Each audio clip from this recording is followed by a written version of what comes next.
Welcome to Traveling Oracle, the magical podcast.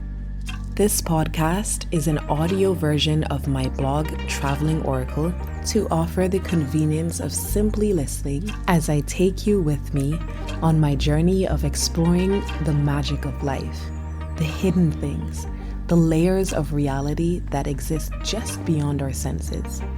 Intrigued? Good. Let's go.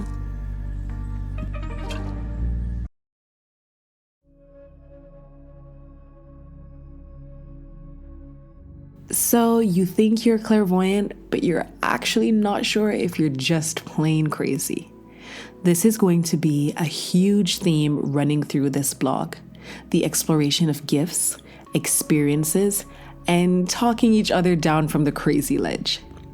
Before I moved to Bali and met other people going through the same things I lived in a sea of normal that left me feeling frightened, discontented, and very alone. I'm writing this post because I remember how hard it was to find actual information online when I started searching for explanations for the things that were happening to me. Everything was written from a sort of disconnected outside perspective, and not many people were sharing their personal experiences. It didn't feel authentic, and I simply couldn't connect. In this post, I will share my experiences and inspired knowings on the topic in hopes that in addition to other resources online, this will help you in some way. If you ask Google for a definition of clairvoyance, you get the following definitions from Wikipedia and dictionary.com. Clairvoyance is the claimed ability to gain information about an object, person, location, or physical event through extrasensory perception. Definition number 2. Clairvoyance is the supposed faculty of perceiving things or events in the future or beyond normal sensory contact. Notice that even the very definition of the word is shrouded in skepticism. It reminds me of a call I had recently with a guy I used to date. And in the middle of the call, he randomly blurted out, "I don't believe you actually do tarot readings. I don't believe in that stuff." My first reaction and firm stance on this topic is, I'm not trying to convince you of anything. I will tell you the facts of my experience, and what you choose to do with that information is up to you and of no consequence to me. The quicker you get out of the headspace of trying to prove your gifts to people, the quicker you will find peace and give yourself the space you need to grow in your gifts. There are actually many clairs. Clairvoyance tends to be the most popular one. Here's a super brief description of each of them.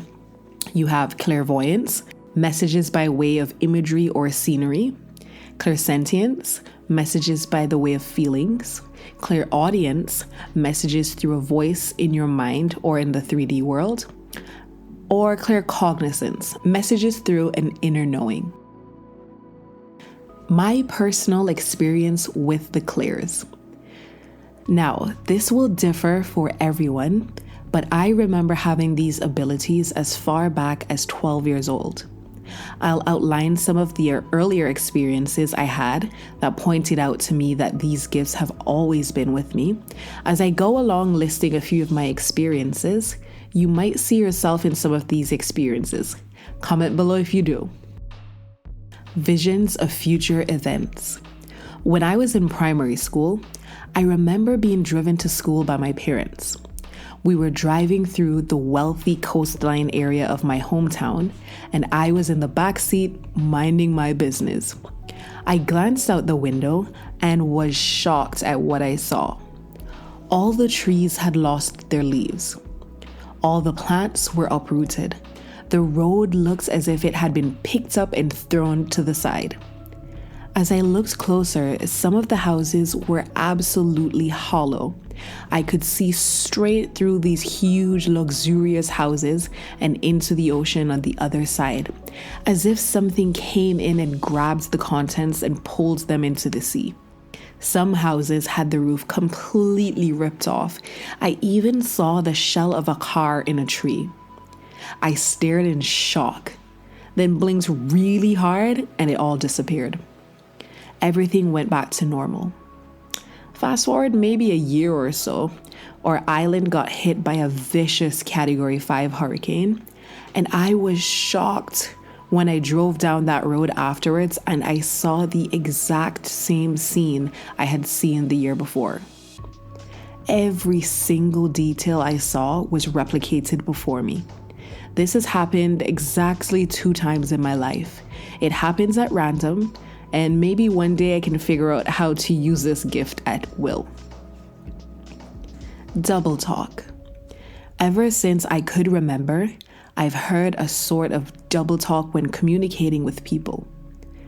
The best way to describe it is that when you say something and the sound passes through my ear and into my brain, 2 interpretations of what you've said gets processed in my mind. I first hear the actual sentence you said, but if your intentions don't match up with your words, I also hear what you're truly thinking.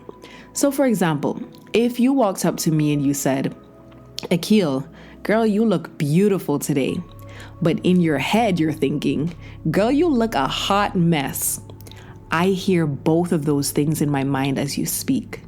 This was one of the most confusing things I experienced growing up. At first, I thought everyone was like that. Then I got older and I realized that it wasn't really a common thing. Feeling other people's emotions and thoughts. I was dating this guy in London a few years ago. And one evening, we were playing cards in the lobby of our building with some friends. And this woman walked over. I always felt turmoil from her, but I never interacted before personally, so no big deal. She was standing right in front of us, speaking to another friend at our table. I remember looking at her and feeling this strong feeling of hatred for her wash over me. Then I heard a voice in my head say, "I hate her. I can't stand this woman." I was seething inside. I remember feeling totally shocked, and it was as if I was observing this feeling as it rolled into my body and observing these thoughts as they popped into my head. I spent the rest of the evening trying to figure out when and why I developed such strong negative feelings for this woman who I'd never even spoken to. A few days later, he and I were hanging out again, and she walked across us. He then let out, "I hate that woman," and proceeded to tell me about a disturbing and deeply hurtful encounter he had with her. I was shook. The feelings I had felt and the thoughts I was observing were definitely not mine. They were his. I now have a bit more control over this particular gift. The other day in a tarot session, I was shown a picture of someone's relative and was able to get into their energy and relay exactly what the issue was between them and what the relative was feeling. A few days later, this was validated by the person I did the reading for. I love those little confirmations when someone comes back and says, "Oh my gosh, everything you told me was absolutely true." Messages in Bali. Moving to Bali, I got a new level up on my gifts. Now when I speak to people, I'll get a shiver and a surge of energy down my body, along with a message that I need to convey to them from spirit. The message usually has to do with an issue they're expressing to me, or sometimes something they are maybe hiding from me. I used to have this happen every now and then before, but I ignored it because I thought it was crazy to say these things to people.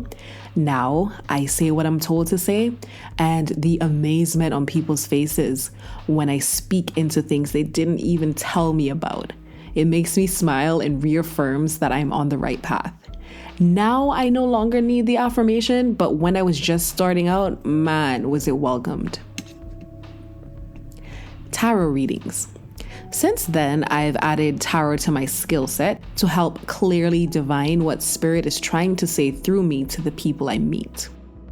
When I touch the cards, it's as if I feel the electricity in the atmosphere of the room starting to flow, and I'm connected to everything that is, and everything that is connected to me. I think I'll do a post on tarot soon. However, it's simply an extension of a connection I already have. All these cool things that one can do are all results of a connection with spirit, God, the universe, whatever you want to call it. Work on strengthening that connection first, and all these other things fall in place. These are a little drop in the bucket of experiences. There are so many experiences I want to share, but I can't give it all up at once, honey. I'll pepper them throughout my posts as they fit and are aligned. I also will be opening a section on my blog for people to share their own experiences, spiritual gifts, or anything to do with the spiritual realm. In the meantime, feel free to share in the comments. I'll see you in our next episode. If you would like to contact me or simply keep up to date with my daily happenings, my Instagram handle, my contact details, my blog information, as well as the services I provide will all be in the show notes below.